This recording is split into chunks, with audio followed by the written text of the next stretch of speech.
এমন কিছু প্রবাসী আছে রে, আমরা তো ঈদের দিনে আনন্দ করি, অনেক প্রবাসী ভাই আছে এরা ঈদের দিনেও তাদের টাইম টু টাইম ডিউটি করতে হয়, কাজ করতে হয়, ঠিক না বেঠিক? যুবক বন্ধুরা আমার, শুধু তাই নয়, আরো কত বুকের মধ্যে চাপা কষ্ট প্রবাসী ভাইদের। বাবা মারা যায়, মা মারা যায়, যদিও ডিজিটাল যুগে ভিডিও কলের মাধ্যমে, হোয়াটসঅ্যাপ মেসেঞ্জার, ইমো সফটওয়্যারের মাধ্যমে যদিও বাবার লাশটা দেখে, মায়ের লাশটা দেখে মনটা পাখির মতো ছটফট করে রে, কিন্তু ইচ্ছে থাকা সত্ত্বেও বাবার জানাজায় অংশগ্রহণ করতে পারে না, মায়ের জানাজায় অংশগ্রহণ করতে পারে না। এমন প্রবাসী আছে না নাই?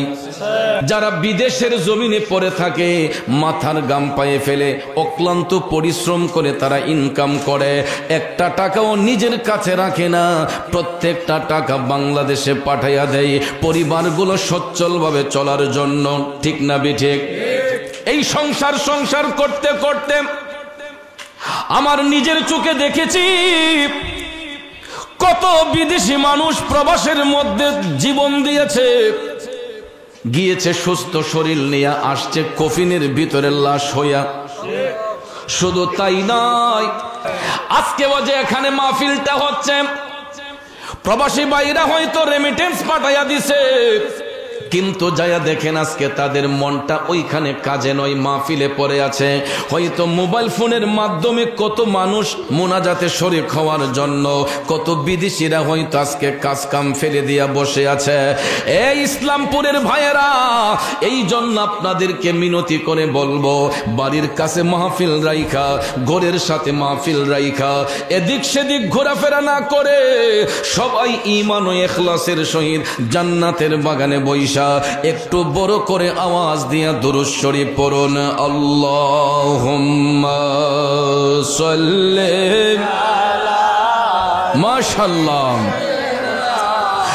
মাওলানা মুহাম্মদ ওয়া আলা আলি সাইয়্যিদিনা মাওলানা মুহাম্মদ। আসুন জীবনের গুনাহ মাফ করার জন্য একটু প্রাণ খুলে, দিল খুলে, আপন আপন কলবের দিকে মুতাওয়াজ্জি হইয়া মহান আল্লাহ রাব্বুল আলামিনের একটু জিকির করি। ইসমে জাত আল্লাহ আল্লাহ আল্লাহ আল্লাহ আল্লাহ আল্লাহ আল্লাহ আল্লাহ আল্লাহ আল্লাহ। আই মুহাম্মদ কমলি ওয়ালা আই রে আমার বুকে আই, আই মোহাম্মদ কমলি ওয়ালা আই রে আমার বুকে আই। কান্দে যে তোর পাগলেরা, কান্দে রে তোর পাগলেরা, শান্তি করো কলি যাই। আই মোহাম্মদ কমলি ওয়ালা আই রে আমার বুকে আই। আল্লাহ আল্লাহ আল্লাহ আল্লাহ আল্লাহ আল্লাহ আল্লাহ আল্লাহ আল্লাহ। চাঁদ সূরু যার গ্রহ তারা, জিন ইনসানার ফেরেশতারা, চাঁদ সূরু যার গ্রহ তারা, মাশাআল্লাহ মারহাবা। জিন ইনসানার ফেরেশতারা দিন রজনী গাইছে তারা, ফুল তুলে দিতে গলায়। আই মোহাম্মদ কমলি ওয়ালা আই রে আমার বুকে I.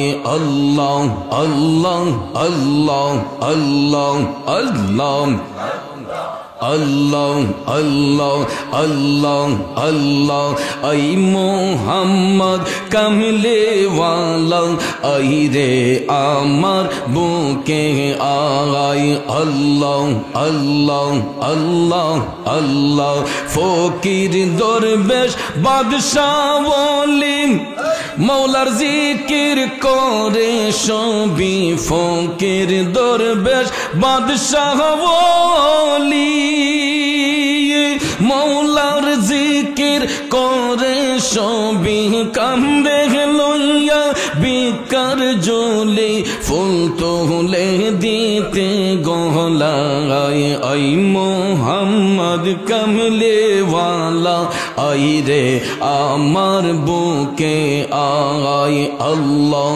Allah Allah Allah Allah Allah Allah I Mohammad কামলে ওয়ালা আই রে আমার বুকে আয় আল্লাহ আল্লাহ আল্লাহ লা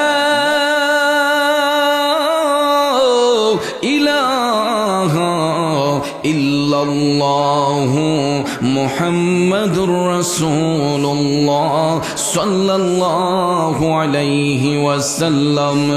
একটা জবান বন্ধ রাখবেন না, জবান খুলে উচ্চস্বরে বলুন আল্লাহু আকবার। আর একটু মায়ার সুরে বলি ইয়া রাসূলুল্লাহ।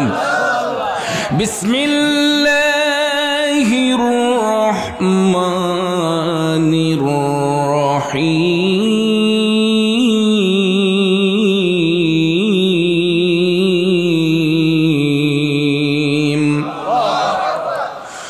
وعد الله الذين آمنوا وعملوا الصالحات لهم مغفرة وأجر عظيم.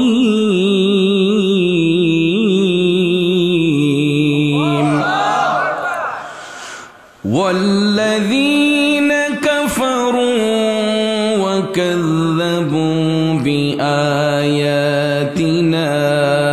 أولئك أصحاب الجحيم.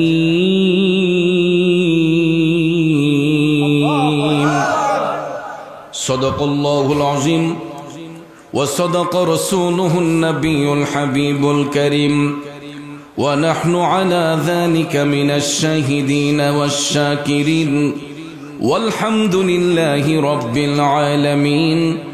ربي صل وسلم وبارك عليه. এই দুনিয়ার জমিনে যত রাজা ছিল, বাদশা ছিল, যারা একদিন গোটা পৃথিবীকে শোষণ করেছিলেন, এক একটা রাজ্যকে শোষণ করেছিলেন, আজকে কোথায় গেল তাদের বাহাদুরি, কোথায় গেল তাদের হিংসা, কোথায় গেল তাদের তকব্বরি? ওই বড় বড় মানুষগুলাও তো আজকে মাটির সঙ্গে মিশে আছে। কথা বলেন ঠিক না বেঠে? এই জন্য কবি বলেছেন, এই পৃথিবী যেমন আছে তেমনি ঠিকই রবে, সুন্দর ওই পৃথিবী ছেড়ে একদিন চলে যেতে হবে রে মন, চলে যেতে হবে। কথা বলেন ঠিক কিনা? আব্বাজিরা আমার, আজকেও আমি দুইটা মৃত্যুর সংবাদ পাইলাম রে। একজন ভদ্র মহিলা আমার মুরিদ সন্তান ছিলেন, আর একজন আমার তরিকতের একজন বোন ছিলেন, যাদের হাসি মাখা মুখটা এখনো চোখের সামনে ভাইসা উঠে। কিন্তু আব্বা, এটাই চিরন্তন সত্য, কুল্লু নাফসিন যায়িকাতুল মাউত, প্রত্যেক আত্মাকেই মৃত্যুর স্বাদ গ্রহণ করতে হবে। ঠিক না বিঠে? এ ইসলামপুরের বাবাজিরা, এ নবীর প্রেমিকেরা, আল্লাহ রাব্বুল আলামিন ওই সমস্ত ব্যক্তিদেরকে ভালোবাসেন যারা দিনদার, যারা মুত্তাকি, যারা পরহেজগার, যারা ইমানদার। কারণ ইমানদার যারা, এরা আল্লাহর বন্ধু হয়। এদেরকে দুনিয়াতে যেমন আল্লাহ পছন্দ করে, এদের কবরটাকেও আমার আল্লাহ সুখের এবং শান্তির বানাইয়া দেয়। ঠিক না বিঠে? এই জন্য সূরা আল মাইদার 9 নম্বর আয়াতে পাকে আল্লাহ রাব্বুল আলামিন ঘোষণা করতেছেন, বিসমিল্লাহির রহমানির রহিম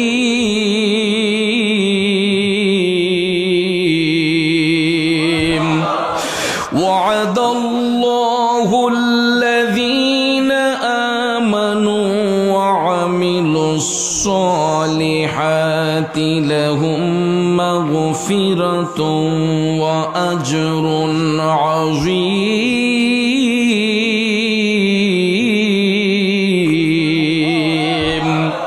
আরো জোরে কোন ঘোষণাকার? ওয়া'দাল্লাহ, আল্লাহ ওয়াদা করছেন, আল্লাহ শপথ করতেছেন, ওয়াদা করতেছেন, আল্লাযীনা আমানু, যারা ঈমানদার, যারা ঈমান এনেছে, ওয়া আমিলুস সালিহাত, এবং যারা সৎ কাজ করেছে। আল্লাহ তাআলা ওয়াদা করতেছেন যারা ঈমান এবং সৎ কাজ করেছে, ঈমান এনেছে এবং সৎ কাজ করেছে, লাহুম মাগফিরাতু ওয়া আজরুন আযীম। আল্লাহ বলেন আমি তাদের জন্য উত্তম ক্ষমা রেখেছি এবং তাদের জন্য উত্তম পুরস্কার নির্ধারণ করে রেখেছি। আরো জোরে কন্যা সুবহানাল্লাহ। সাথে সাথে আল্লাহ তাআলা এটাও বলে দিয়েছেন, والذين كفروا وكذبوا بآياتنا أولئك أصحاب الجحيم।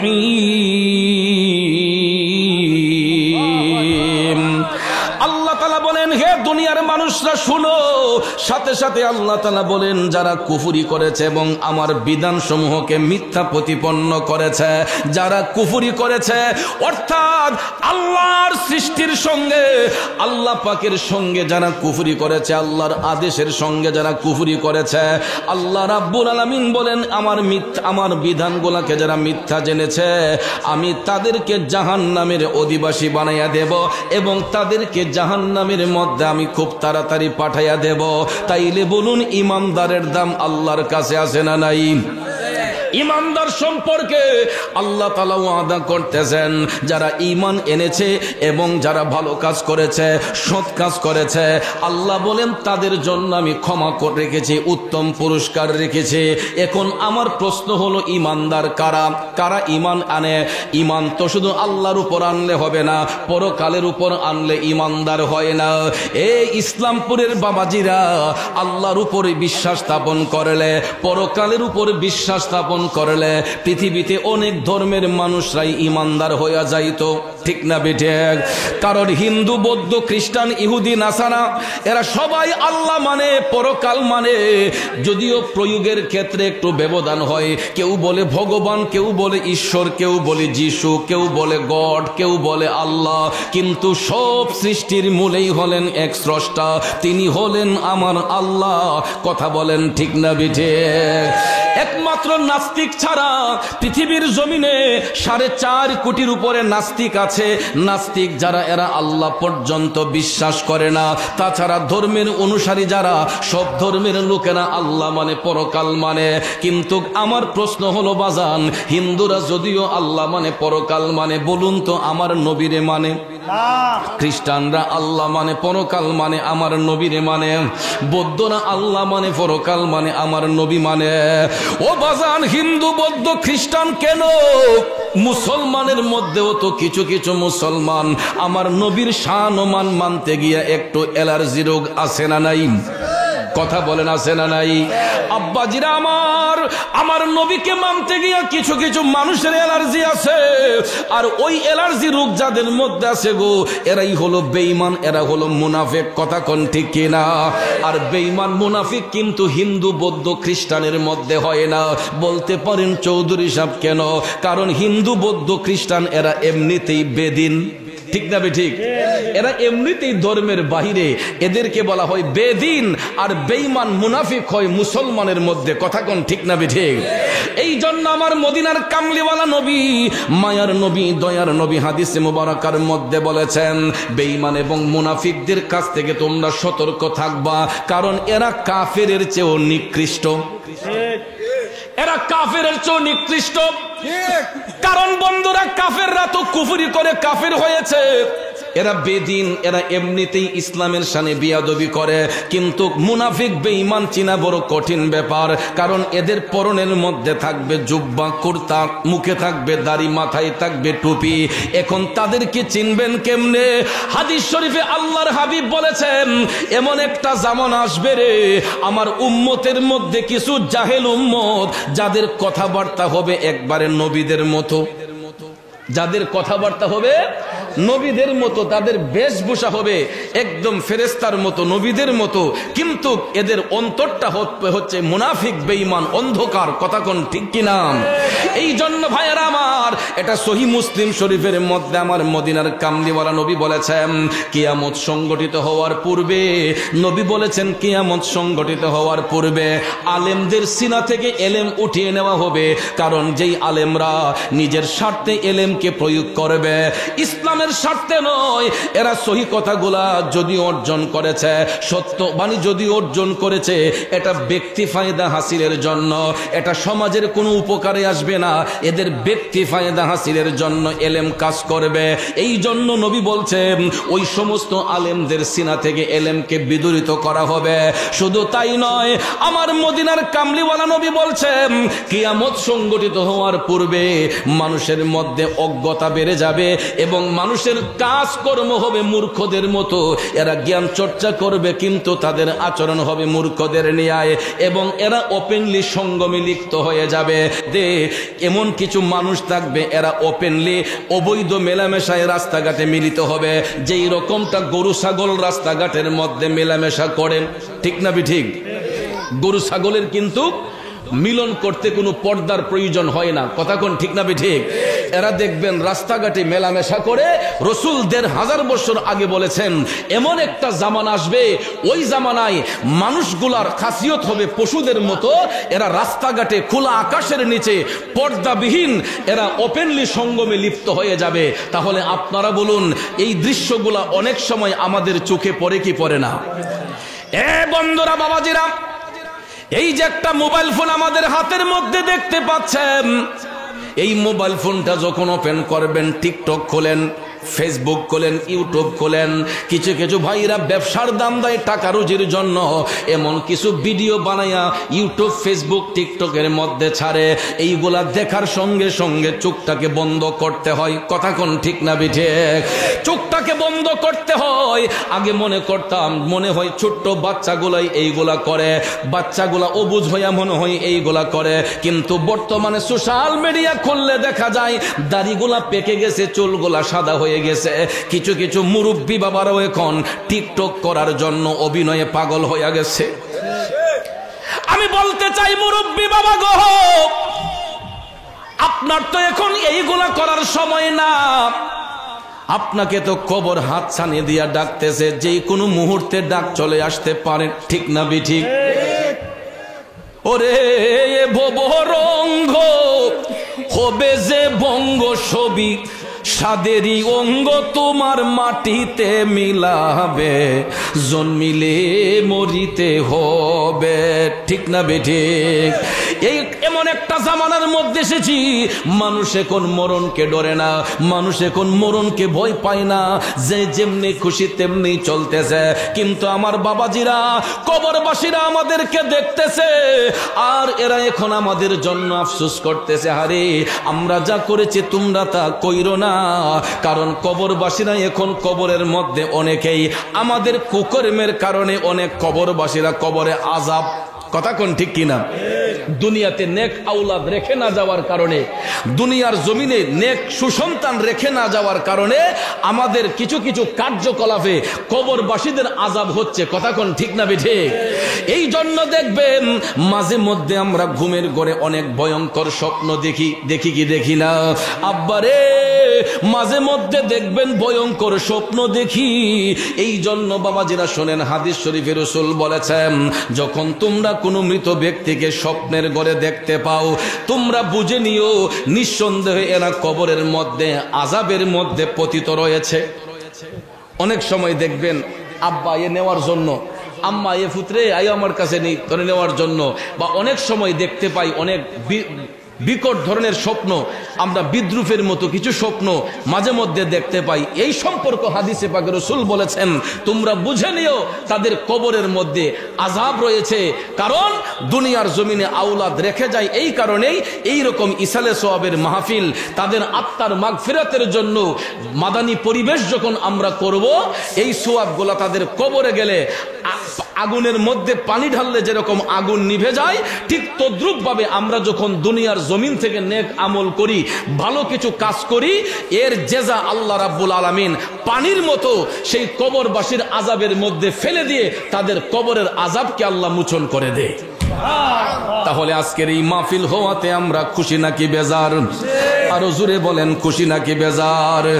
এ নবীর প্রেমিকেরা, ও ইসলামপুরের বাবাজিরা, তাইলে রং তামাশা ছেড়ে দিয়া, ছলচাতুরি ছেড়ে দিয়া এখনো সময় আছে। ইত্তাকুল্লাহ, আল্লাহকে ভয় করো, আমার নবীর আদর্শকে বাস্তবায়ন করো রে। কারণ একটা কথা ভুলে যাবেন না, আমার নবীর পক্ষে লোক থাকবে কম, বাতিলের পক্ষে লোক থাকবে বেশি, কিন্তু ভুলে যাবেন না জয় হবে আমার মদিনার কামলিওয়ালা নবীর। ঠিক না ঠিক?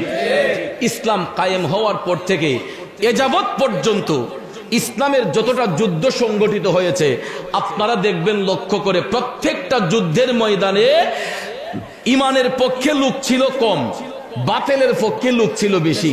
ঠিক না ঠিক? তাকান ঐতিহাসিক বদরের দিকে, ইসলামের প্রথম যুদ্ধ, ঐতিহাসিক বদরের যুদ্ধে তাকায়া দেখেন আমার নবীর পক্ষে অংশগ্রহণ করেছিলেন মাত্র 313 জন সাহাবী। ঠিক না ঠিক? কাফেরের সংখ্যা ছিল 1500-এরও বেশি।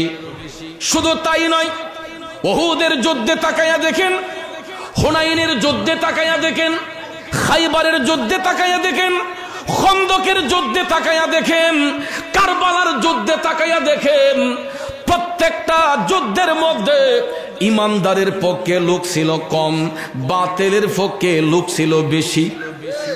ঠিক না ঠিক? কিন্তু জয় কি সত্যের হবে নাকি মিথ্যার হবে? ইমাম হুসাইন কারবালার ময়দানে যখন অংশগ্রহণ করেছিলেন, সাথে ছিলেন মাত্র 72 জন। কজন? আর এজিদের সংখ্যা ছিল 22,000-এরও বেশি। কথা কোন ঠিক কিনা? 22,000 লোক বেশি নাকি 72 জন বেশি? তাহলে 22,000 লোক যদি বেশি হয়, তারা তো হামলা করলে 72 জনের অস্তিত্ব থাকার কথা ছিল না। ঠিক না ঠিক? কিন্তু আমার ভাইয়েরা, একটা কথা মনে রাখবেন, বাতিলের পক্ষে লোক যদিও বেশি থাকে, ইমানের পক্ষে যদিও লোক কম থাকে, আমার আল্লাহ সত্যের জয় দান করে এবং সত্যটাকে আমার আল্লাহ বিজয় দান করে। কথা বলেন ঠিক না ঠিক? এই জন্য ভাইয়েরা আমার, বন্ধুরা আমার, আজকে যদিও আমরা নবীর প্রেমিকরা কম হয়ে থাকি, একটা কথা মনে রাখবেন, আমরা এখানে যারা এসেছি আমরা হুসাইনি মুসলমান। ঠিক না ঠিক? আমরা নবীর আদর্শের সৈনিক। কথা কোন ঠিক না ঠিক? আমরা কারবালার আদর্শের সৈনিক। কথা কোন ঠিক কিনা?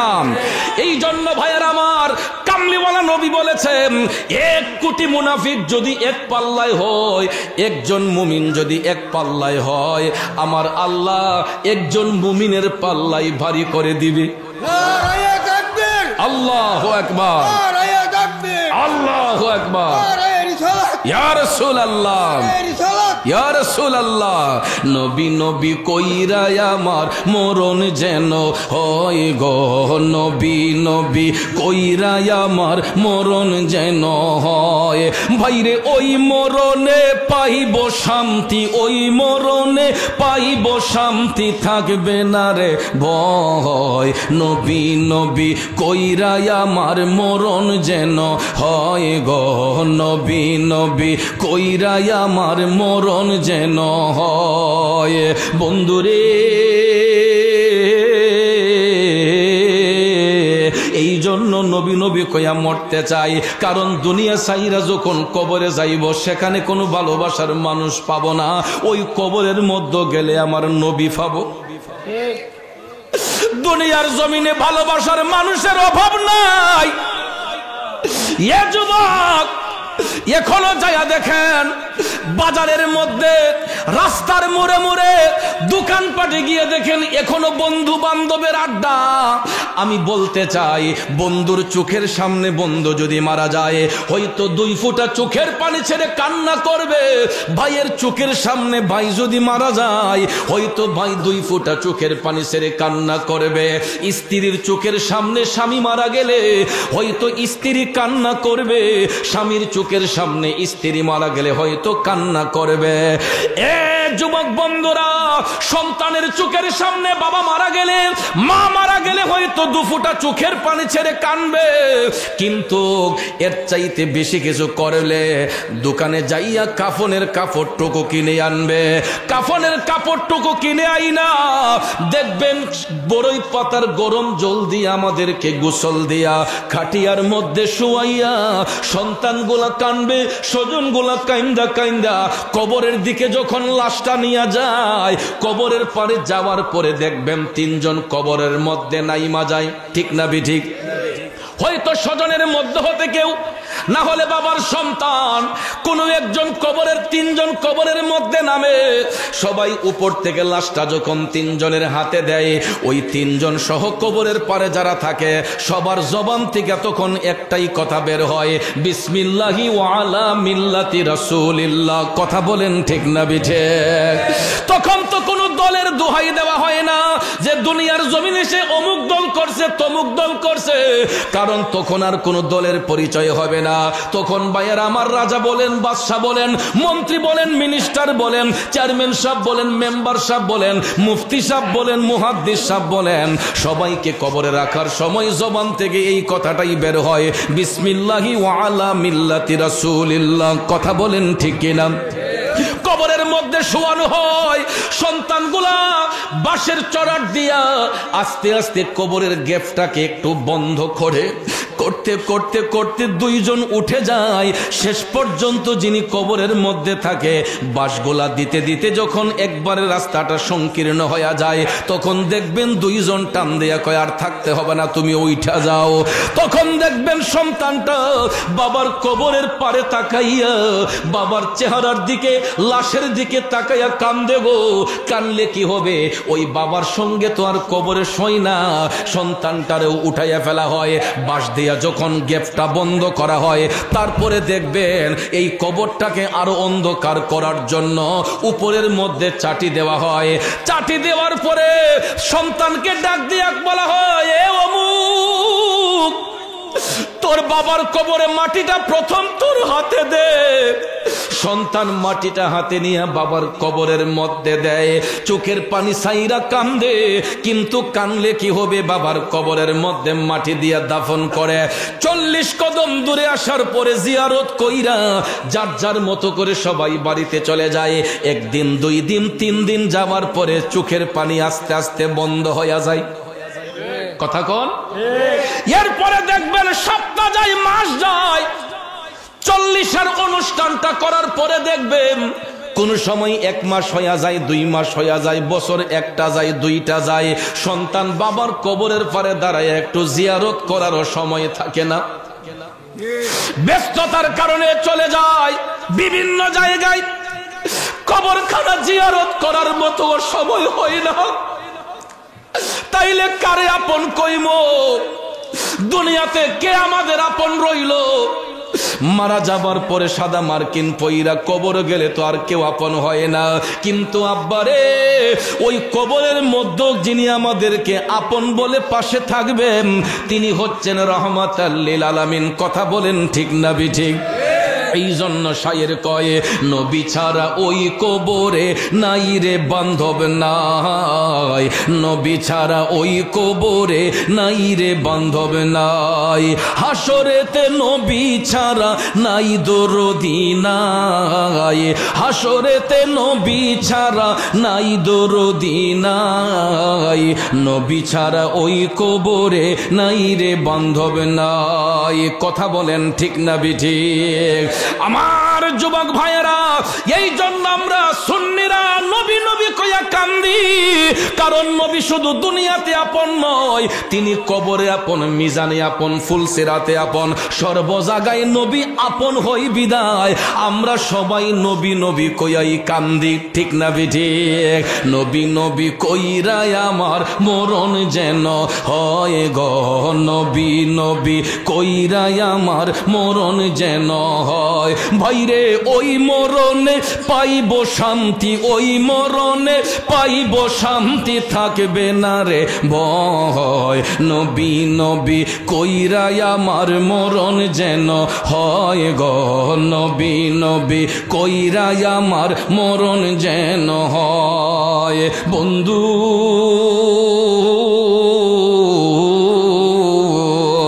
আল্লাহর বন্ধু হয়েছিলেন আমার নবীর একজন গোলাম, জিনার নাম হচ্ছে জুনাইদ বুগদাদি রহমাতুল্লাহ আলাইহি। সুবহানাল্লাহ কোন। এই নবীর আওলাদরে দেখা মনে হয়ে গেল, আপনারা হয়তো দেখতেছেন আমাদেরও হাত আছে, উনারও হাত আছে, আমাদের পাও আছে, উনারও পাও আছে, আমাদের তো বডি আছে, উনারও বডি আছে। অনেকে হয়তো মনে করতে পারেন ফিসাব হুজুরের গায়ের কাপড়ের চাইতে আমাদের কাপড়টা তো অনেক দামি, কিন্তু আব্বারে পিসাব হুজুর যেই রঙের পোশাক পরে আসুক না কেন, এইটা ভুলে যাইবেন না, উনি হইল আমার নবীর বংশের আওলাদ, আওলাদে রাসূল। ঠিক না ঠিক? এ নবীর প্রেমিকেরা, নবীর আওলাদরে ভালোবাসা, আওলাদে রাসূলের তাজিম অন্তরে রাইখা জুনাইদ বুগদাদি তিনি আল্লাহর বন্ধু হয়েছেন।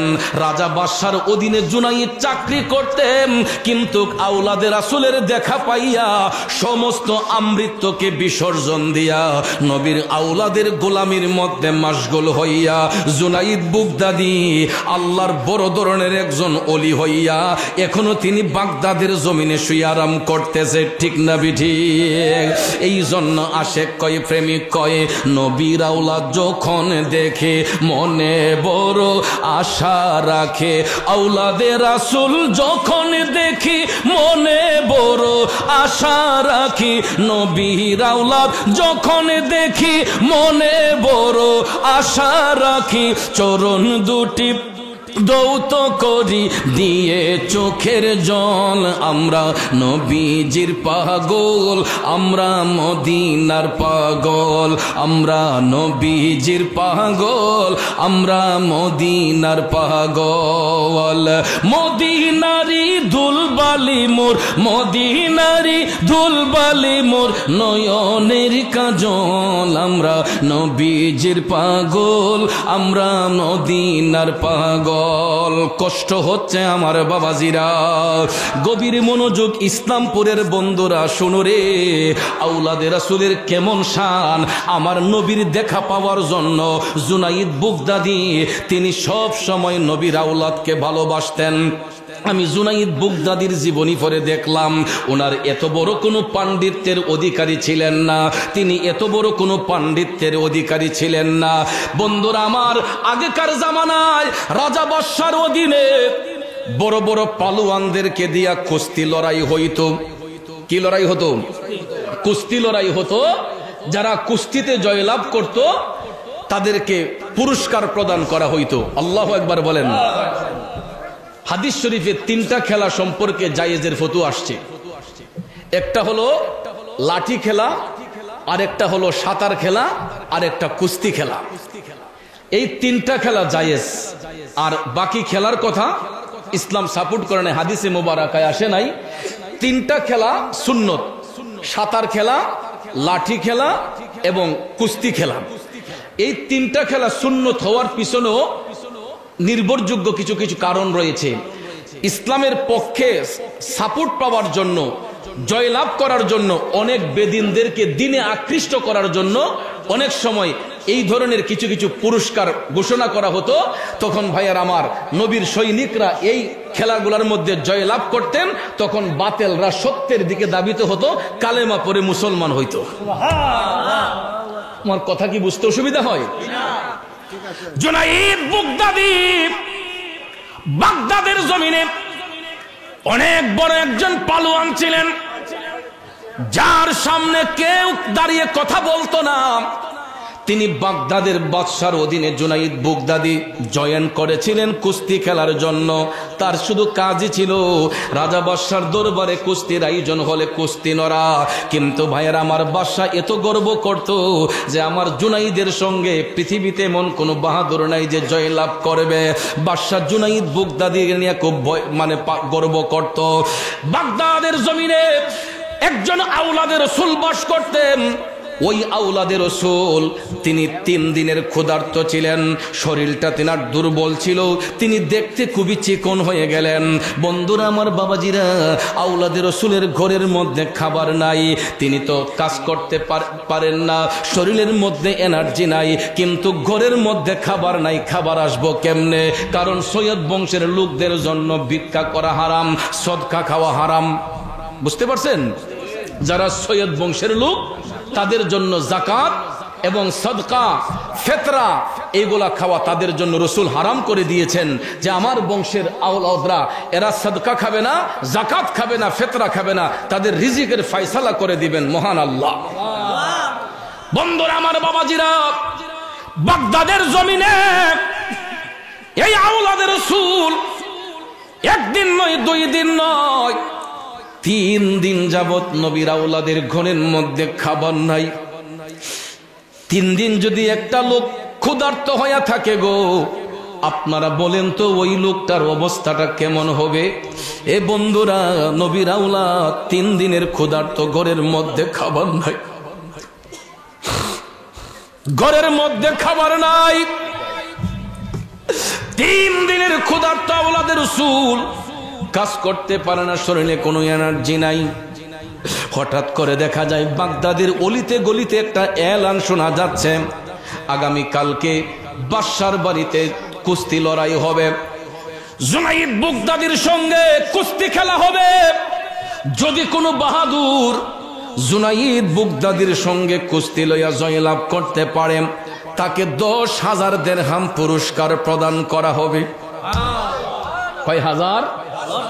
তখনকার সময়ের 10,000 দিরহাম বর্তমান সময়ের 10 লক্ষ টাকার উপরে হবে। ঠিক না? ঠিক, আরো বেশি হতে পারে। কথা বলেন ঠিক কিনা? গভীর মনোযোগ আমার বাবাজিরা। আওলাদের রাসূলের সম্মানটা কেমন দেখো রে। হে যুবক, বাগদাদের অলিতে গলিতে এলান শোনা যাচ্ছে, আগামী কালকে বাদশার অধীনে জুনাইদ বুগদাদির সঙ্গে কুস্তি লড়াই হবে। যদি কোনো বাহাদুর জুনাইদ বুগদাদির সঙ্গে জয়লাভ করতে পারে, তাকে 10,000 দিরহাম পুরস্কার প্রদান করা হবে।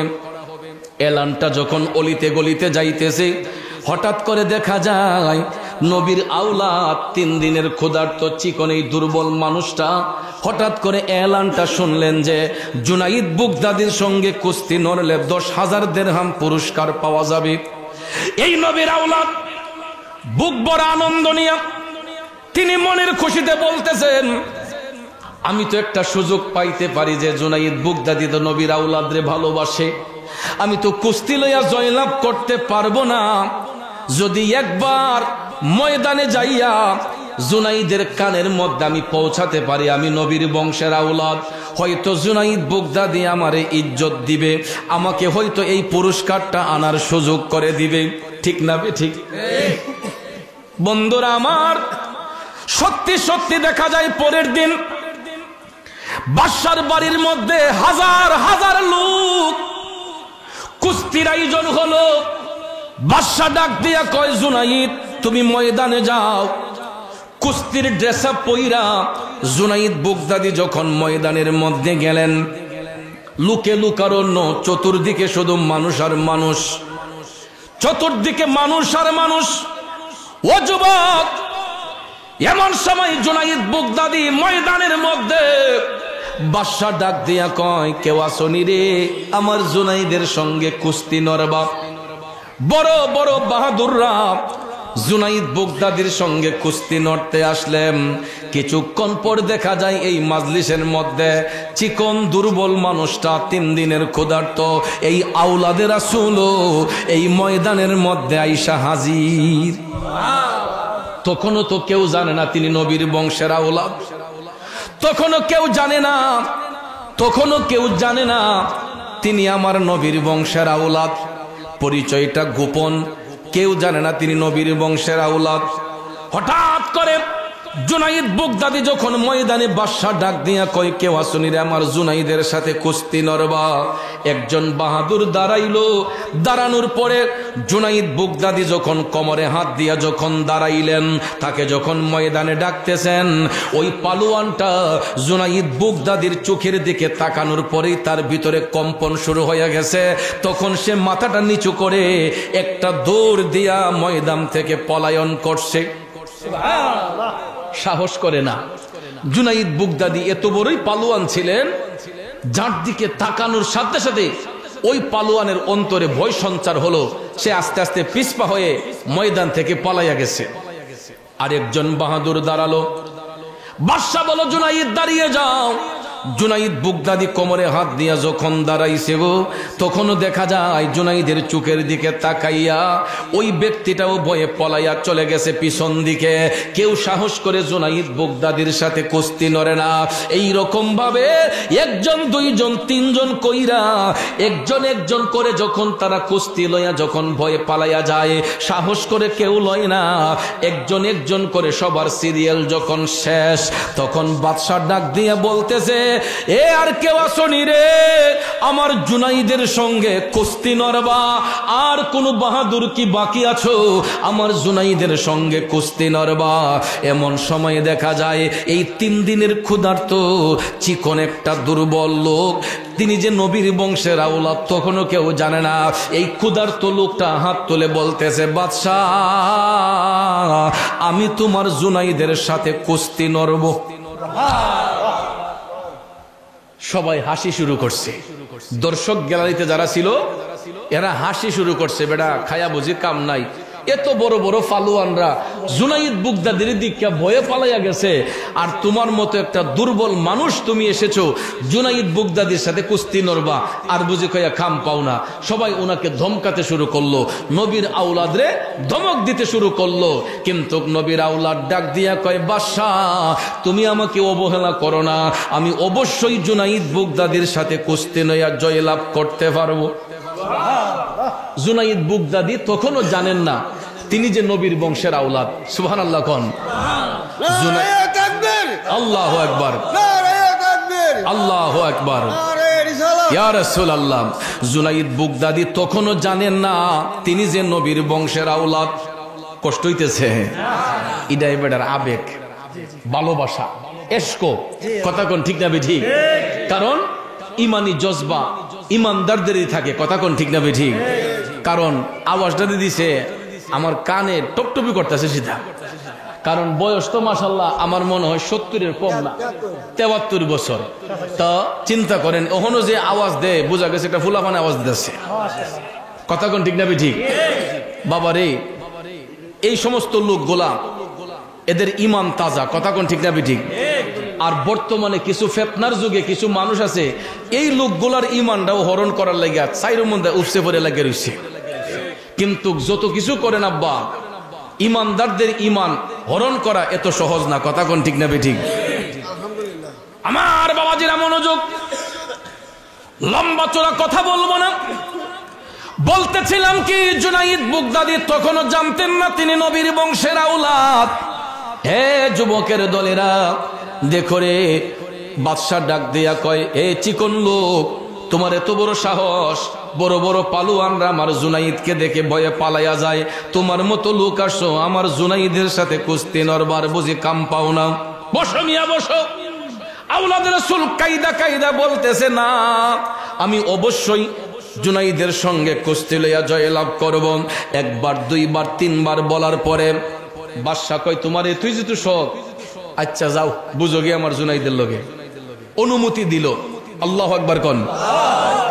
আপনারা বলেন আওলাদ রাসূল কি কুস্তি লওয়ার উদ্দেশ্যে যাচ্ছেন? না, নবীর আওলাদ কুস্তি লওয়ার জন্য যায় নাই। অনুমতি পাওয়ার পরে জুনাইদ বুগদাদি তখনও জানেন না তিনি যে নবীর বংশের আওলাদ। জুনাইদ তো ময়দানের মধ্যে বীরের বেশে দাঁড়িয়ে আছে। এ বন্ধু দেখো রে, মোহব্বত কারে কয়, নবীর ভালোবাসা কারে কয়? যুবক বাবাজিরা দেখো রে, আউলাদে রাসূল তিনি যখন ময়দানের দিকে যাচ্ছেন, জুনাইদ বুগদাদি তখনও জানে না, কিন্তু নবীর আওলাদ হাইটা হাইটা যখন ময়দানের মধ্যে গেলেন, টপ টপ করে চোখের পানিগুলা ঝরতেছে, নবীর আওলাদ কাঁদতেছে। জুনাইদ বুগদাদির কাছে যখন সামনাসামনি চলে গেলেন, আওলাদে রাসূল তিনি ডাক দিয়া বলতেছে, জুনাইদ, ও জুনাইদ, তুমি কেমনে বুঝলা, কেমনে ভাবলা আমার মতো একটা দুর্বল লোক তোমার সাথে কুস্তি লড়তে আসছি? ময়দানের চতুর্দিকে হাজার হাজার মানুষ। এই মুহূর্তে নবীর আওলাদ জুনাইদ বুগদাদিরে ডাক দিয়া কই, জুনাইদ, আমি এতক্ষণ তাকায়া দেখছি বড় বড় পালোয়ানরা পর্যন্ত তোমার চোখের দিকে তাকায়া বয়ে পালাইয়া গেছে রে।